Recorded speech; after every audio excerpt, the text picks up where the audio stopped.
Hello. 12th fail ही film आपण सगळ्यांनी बघितलीच आहे, पण विदू विनोद चोप्रांची झिरो से रिस्टार्ट ही डॉक्युमेंटरी फिल्मपेक्षाही भारी आहे. या डॉक्युमेंटरीमध्ये असे बरेच चॅप्टर आहेत जे आपल्याला फिल्म मेकिंगबद्दल खूप काही शिकवतात. जसं की मनोजचं गावातलं घर कसं बांधलं, भोजनालय, मनोजची शाळा किंवा मुखर्जी नगरचं शूट. पण या सगळ्यातला सर्वात इंटरेस्टिंग चॅप्टर म्हणजे गिरणी. झालं असं की एका सीनसाठी विदू विनोद चोप्रा यांना एक गिरणी हवी होती.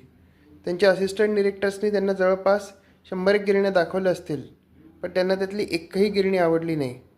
शेवटी लोकेशन शोधताना VVCंना एक बंद खोली दिसली. आतमध्ये खूप अंधार होता आणि त्यांना तीच जागा गिरणी म्हणून एकदम परफेक्ट वाटली.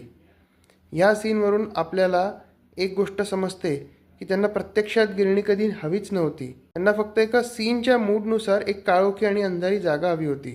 तुम्ही एकदा डॉक्युमेंटरी बघितली की तुम्हाला हे सगळं अगदी व्यवस्थित समजेल. ही खूप सुंदर डॉक्युमेंटरी आहे. तुम्ही अजून बघितली नसेल तर नक्की बघा. झिरो से रिस्टार्ट ही डॉक्युमेंटरी तुम्हाला फिल्मपेक्षाही भारी वाटेल. तुम्हाला जर 12th फेल मूवी आवडली असेल तर झिरो से रिस्टार्ट नक्की बघा. आणि फिल्म मेकिंगची आवड असणाऱ्यांसाठी ही डॉक्युमेंटरी एक मास्टर क्लास आहे. हा व्हिडिओ कसा वाटला आहे कमेंट्समध्ये सांगा आणि प्लीज TH नेटवर्कला फॉलो करायला विसरू नका. थँक्यू.